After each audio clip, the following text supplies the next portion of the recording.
Firman Allah menjadi manusia. Dalam Lukas 2 ayat yang ke-11 dan dengan subtema, dengan perayaan Natal ini kita bersuka cita atas kelahiran Sang Juru Selamat manusia. Karena itu, marilah menceritakan dan memberitahukan kepada orang lain.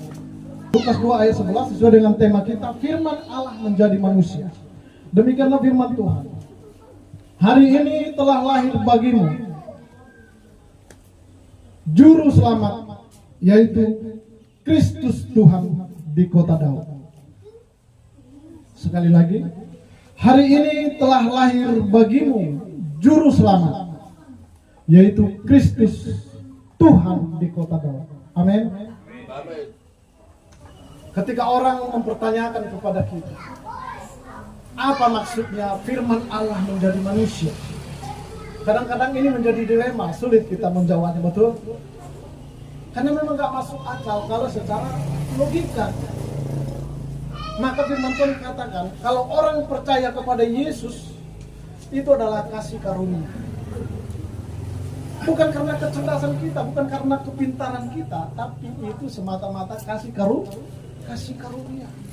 Dan dikatakan kepada kita hari ini telah lahir bagimu Juru Selamat, yaitu Kristus Tuhan di kota Daud. Juru Selamat itu adalah Kristus. Juru Selamat itu adalah Tuhan. Dan Kristus itu adalah Tuhan. Dan Kristus itu adalah Juru Selamat. Tuhan itu adalah Juru Selamat. Dan Tuhan itu adalah Yesus Kristus. Lasidoi pamula-mula. Ya, hari ini telah lahir bagi Juru Selamat. Siapa katanya? Yesus Kristus. Siapa Yesus Kristus itu? Juru Selamat. Siapa Yesus Kristus itu? Tuhan. Yesus adalah Juru Selamat. Yesus adalah Tuhan. Juru Selamat itu adalah Tuhan. Juru Selamat itu adalah Yesus. Tidak paulah-ulah. Jadi kepala musik kita mulai suku jolma. Tapi maksudnya seperti apakah firman Allah ini menjadi manusia? Ini yang sulit kita jelaskan kepada orang-orang di luar kekristenan. Kenapa? Dikatakan kalau orang yang percaya kepada Yesus sebagai Tuhan dan Juru Selamat itu adalah karena kasih karunia. Bukan karena kecerdasan pikiran kita, tapi semata-mata kasih karunia. Hari ini kita menjadi orang yang percaya kepada Yesus sebagai Tuhan dan Juru Selamat kita, itu adalah kasih karunia.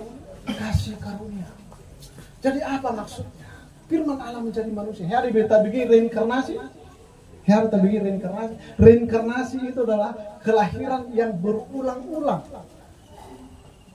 Tetapi firman Allah menjadi manusia bukan reinkarnasi, tetapi inkarnasi.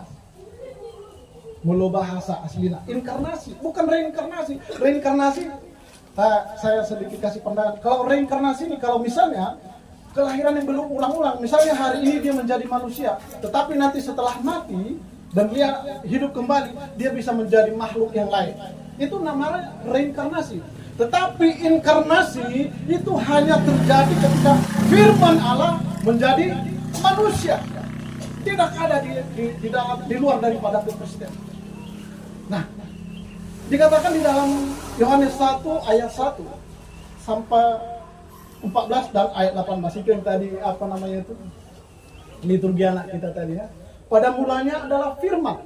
Firman itu bersama-sama dengan Allah dan firman itu adalah Allah. Siapakah firman itu? Yesus itu sendiri. Siapakah firman itu? Ya adalah Allah. Dan di ayat 14 dikatakan firman itu telah menjadi manusia. Inilah artinya inkarnasi. Firman itu menjadi manusia. Bukan Bapa menjadi manusia, tetapi firman, pikiran Allah itu menjadi manusia. Sangat berbeda dengan pikiran-pikiran yang lain. Tadi ini firman Allah, pikiran Allah, perkataan Allah itu menjadi manusia. Ketika Allah menciptakan langit dan bumi dengan apa? Dengan firman. Kalau Allah menjadi kalau firman menjadi Alkitab yang kita baca hari ini, apakah salah kalau firman Allah menjadi manusia? Tidak. Maka oleh sebab itu dikatakan di ayat 14, firman Allah itu telah menjadi manusia dan diam di antara kita. Para rasul berkatakan, kami telah melihat kemuliaannya, yaitu kemuliaan yang diberikan kepadanya sebagai anak tunggal Allah, penuh kasih karunia dan kebenaran. Di ayat 18, tidak seorang pun pernah melihat Allah, tetapi anak tunggal Allah yang ada di pangkuan Bapa, dialah yang menyatakannya. Suatu hari ketika murid-murid bersama dengan Yesus, ketika Yesus ada di tengah-tengah dunia ini, Filipus bertanya seperti ini, Tuhan, tunjukkanlah Bapa itu kepada kami, tunjukkanlah Allah itu kepada kami. Apa kata Yesus? Filipus, telah sekian lama aku bersama-sama dengan kamu, kamu tidak mengenal aku. Lalu apa kata Yesus? Barang siapa telah melihat aku, ia telah melihat Allah. Yohanes 14 ayat yang ke-9. Barang siapa telah melihat aku, kata Yesus, ia telah melihat Allah. Ya, melihat Allah. Maka mengapa firman Allah menjadi manusia? Yang pertama adalah untuk menyatakan kasih Allah, untuk menyatakan kemuliaan Allah yang selama ini dicari-cari oleh manusia. Seperti apakah Allah itu, seperti apakah Tuhan itu. Nah, ketika Yesus sang firman itu menjadi manusia, kita bisa melihat bahwa Allah itu sungguh-sungguhnya nyata, bukan omong doang, ya, yang hanya disembah, tidak berkarya. Tetapi Allah kita adalah Allah yang hidup. Allah kita adalah Allah yang berkuasa di bumi dan di surga. Dia bukan hanya sekedar firman yang kita baca, tetapi dia datang menjadi manusia. Sehingga kita bisa berjumpa dengan Allah. Kita bisa berjumpa dengan Tuhan bertatap muka. Apa yang kita rasakan hari ini, apa yang kita derita hari ini, dia bisa rasakan. Amin. Haleluya. Lalu yang kedua, mengapa firman Allah itu menjadi manusia adalah firman Tuhan katakan seperti ini. Semua orang telah berbuat dosa dan telah kehilangan kemuliaan Allah. Karena manusia telah jatuh ke dalam dosa dan tidak ada manusia di muka bumi ini yang tidak pernah berdosa. Semua orang telah berbuat dosa dan telah kehilangan kemuliaan Allah. Imenarong sifata dolma masih tangguan. Dakolani hara mas tangguan. Walau di parmoluo. Kenapa? Itu artinya manusia telah kehilangan kemuliaan Allah. Kemuliaan Allah. Imenarong kerasukan setan. Itu tanda-tanda orang sudah kehilangan kemuliaan Allah. Nah, jadi yang kedua, mengapa sang firman Allah menjadi manusia? Yang kedua adalah untuk menebus manusia yang berdosa. Karena semua orang telah berbuat dosa dan telah kehilangan kemuliaan Allah. Itulah sebabnya Allah harus menjadi manusia. Karena upah dosa adalah maut.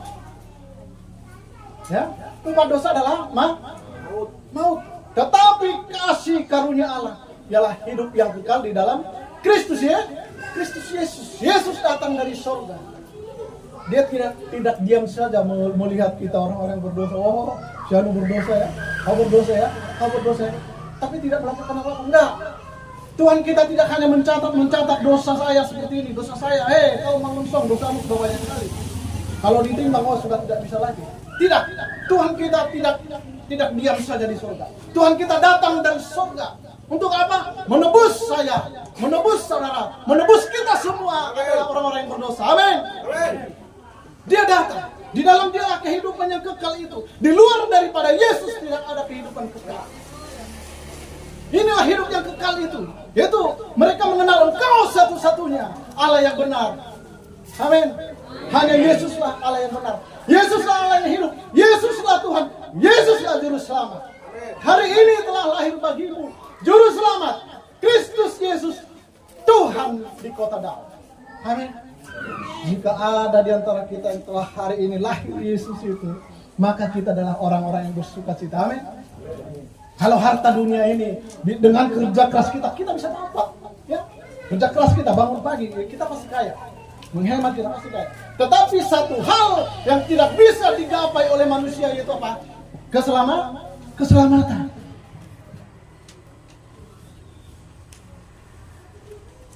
Keselamatan tidak bisa digapai oleh manusia.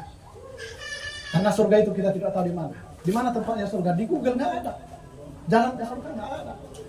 Yang ada dikatakan oleh firman Tuhan, Yesus berkata, akulah jalan dan kebenaran dan hidup. Tidak seorang pun datang kepada Bapa kalau tidak melalui aku, kata Yesus. Yesuslah kebenaran, Yesuslah jalan, Yesuslah hidup. Di luar daripada Yesus, firman Tuhan katakan binasa. Jadi kita orang-orang yang bersyukur hari ini. Kenapa? Karena kita adalah orang-orang yang diampuni dosanya.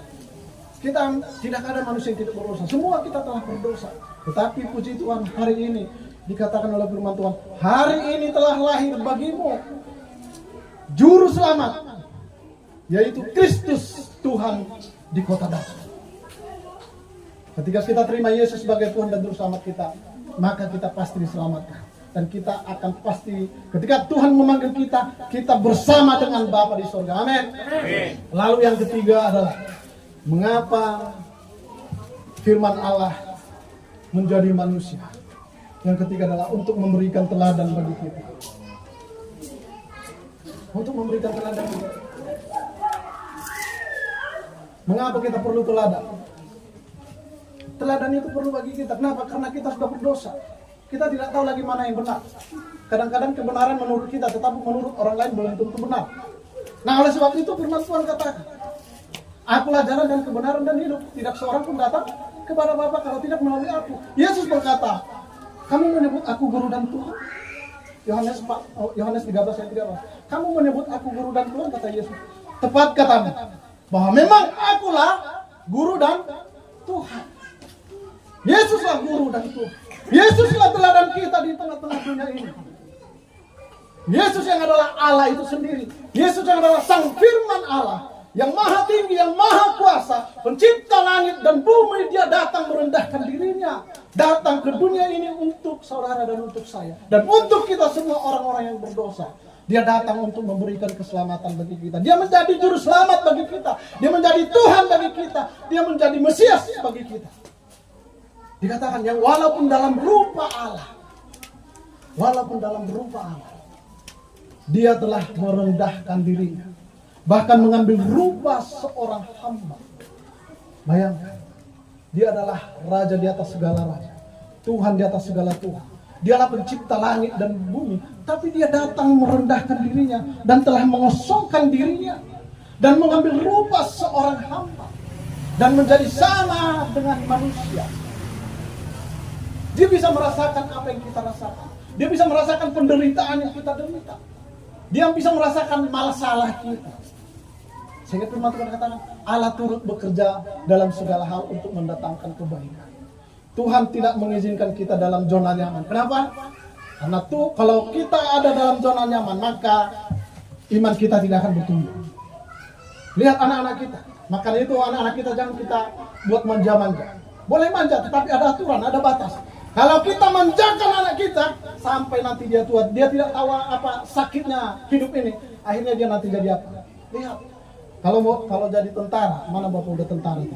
Nah, kalau jadi tentara Bapak udah enak nggak? Nggak enak. Nggak enak. Pertama dia harus ditempeleng, betul Bapak udah? Berenang. Apalagi? Pusau. Ya, nggak bisa begini. Nggak bisa leto di situ.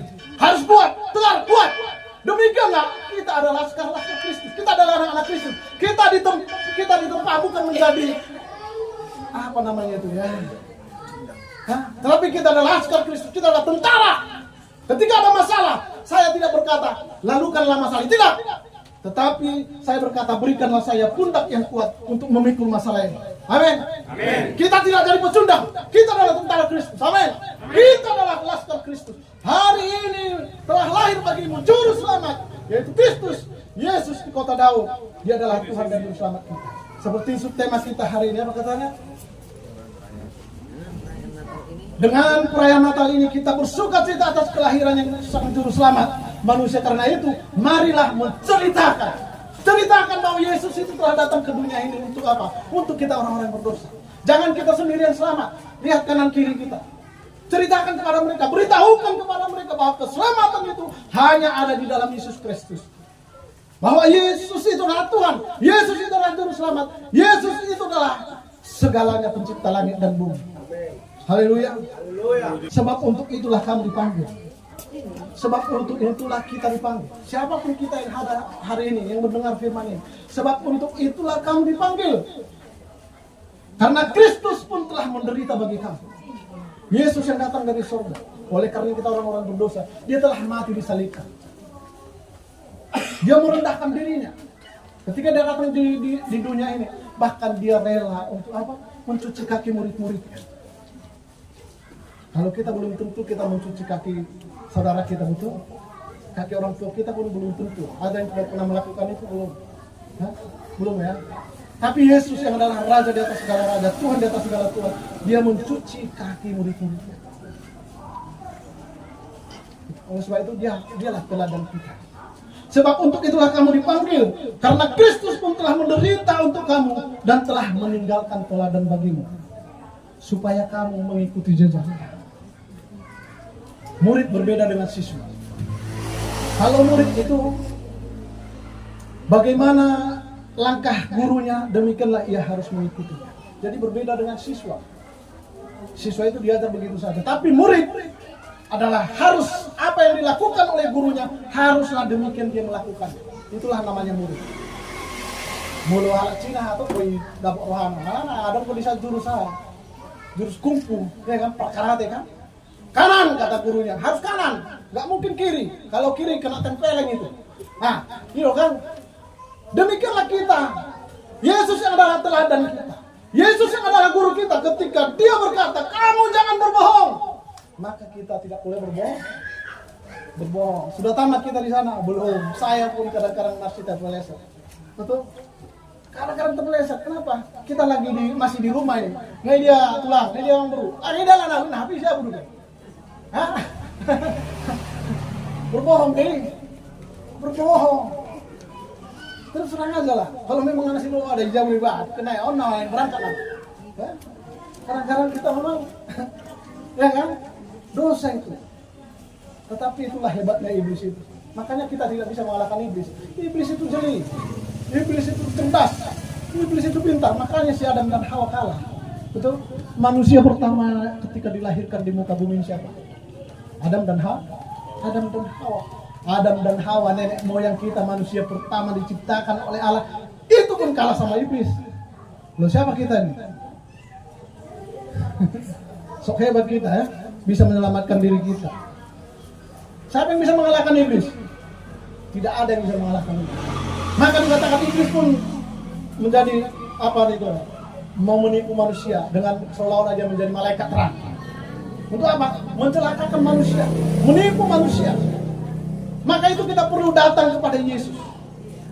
Akulah jalan dan kebenaran dan hidup. Tidak seorang pun datang kepada Bapa kalau tidak melalui. Tidak ada yang bisa mengalahkan iblis. Hanya Yesus yang bisa mengalahkan iblis. Dengan dia mati di atas kayu salib. Dia mati di atas kayu salib. Tetapi saudara yang dikasih itu, hari ini banyak juga orang Kristen yang memakai salib. Bukan hanya kalungnya yang salib, tatonya juga salib. Tetapi kalau mereka pakai salib itu, saya yakin iblis nggak takut sama salib. Nggak takut iblis sama salib. Biar kamu mah, ada nggak tato nih mereka salib kan? Nggak yang soal lain. Kalau isu tuh juga ada salib dia di ini. Akhirnya tuh disalib kan? Sebelah kanan dan sebelah kiri. Sebelah kiri. Yesus itu tengah-tengah. Nah dia orang pakai mana? Nah tengah-tengah ini mana? Mana kanan mana kiri? Ya kan? Jadi tidak sembarang salib. Salib yang mana? Salib Yesus kah? Atau salib yang di kanan kiri itu? Jangan tersandung kita karena salib ya. Iblis takut kepada apa? Orang yang melakukan firman Tuhan. Orang yang percaya ini seperti ini. Orang yang benar-benar menghidupi firman Tuhan. Bukan hanya perkataan, bukan omdo. Seperti saya hari ini.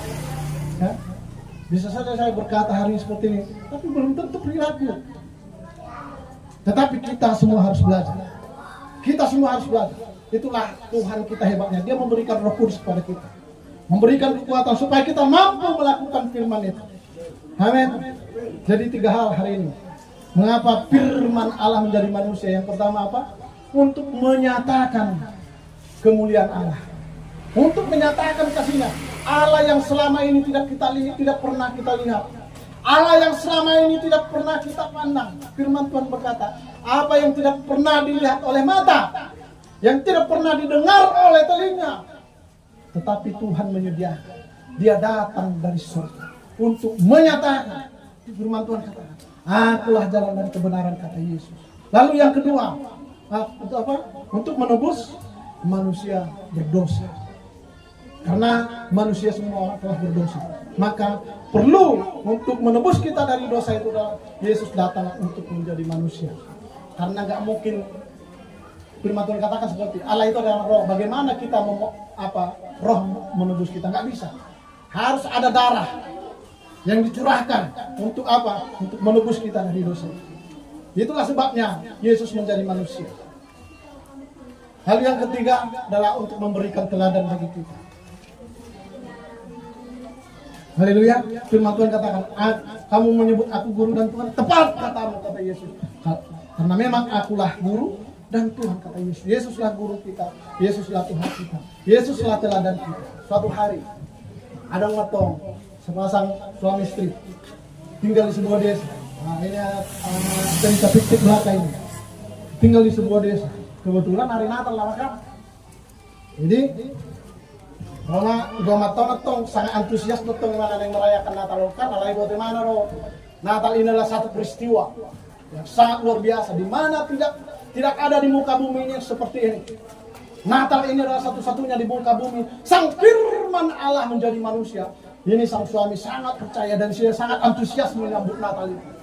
Tetapi sang istri ini, saudara yang dikasih Tuhan, dia menganggap bahwa Natal itu hanya perayaan biasa.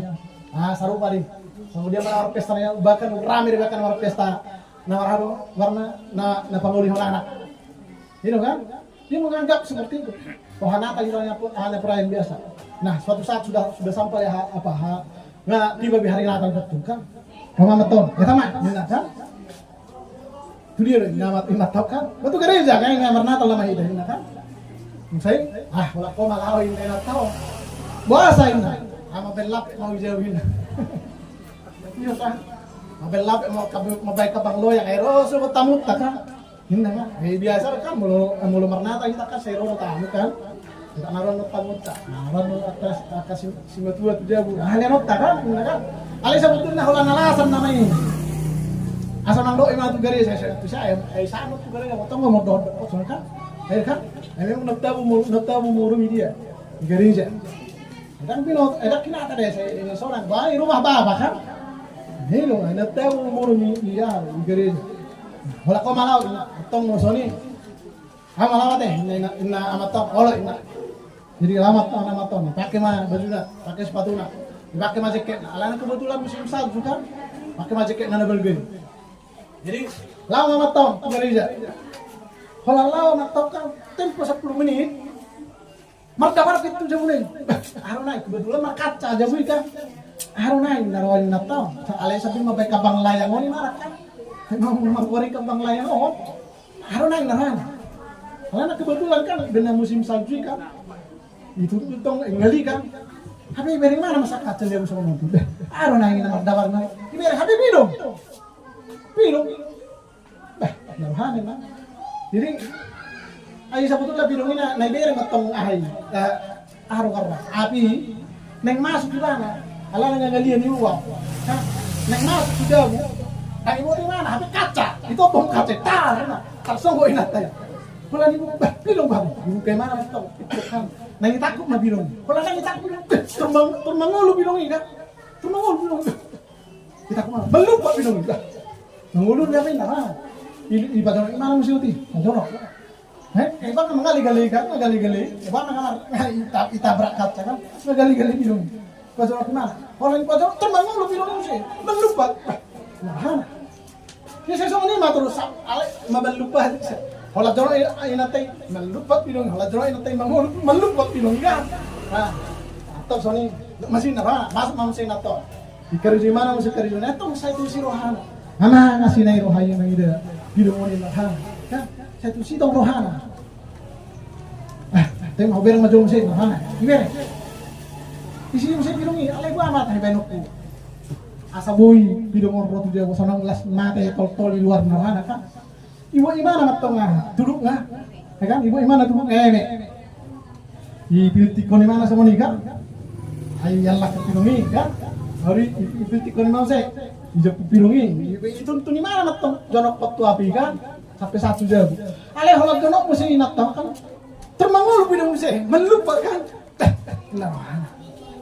nah lalu jauh pun sampai marosaw sama tong nalangi pinung kan akhirnya ditutup pemat itu masih nah ilanjut to ni mana mamu saya makaride na karena kapang loyang ko lapero kan saya kerja lain saya tong berpikir mana saya sirohana mangide piro kan asirohana ibereng mana mamu saya sakat saya ibereng nay luar ngana tebe piro ala ningalin so sudah mesti ngaptu uluna nak kan mati na piro ibereng mana itu di mana ngana tebe piro kolang ni tersunggul marohana dah patut wabe sang firman Allah itu menjadi manusia ya asal nang mati dah wabe sungut pidungan dan leleng terro mas suami ori hauma amatai selam hari natal mari kita salu neng selam hari natal maju kanan kiri selam hari natal jalan maju selam hari natal selam hari natal selam hari natal selama hari Natal mandi dalam itu dalam aja. Jadi mengapa dia menjadi manusia adalah karena dia mengasihi kita. Yang kedua karena dia ingin menebus kita dari dosa dan dia memberi teladan bagi kita supaya kita tidak mati di dalam keberdosaan kita. Haleluya. Amin. Selamat hari Natal mandi kita sesungguhnya. Selamat hari Natal. Yesus ajaib. Yesus adalah Tuhan. Yesus adalah Kristus. Yesus adalah Juru Selamat. Sama-sama 1 2 3 haleluya. 1 2 3. Haleluya. Sekali lagi kurang kompak. Haleluya. Haleluya. Oh, kurang. Sekali lagi. Haleluya. 1 2 3. Haleluya. Amin.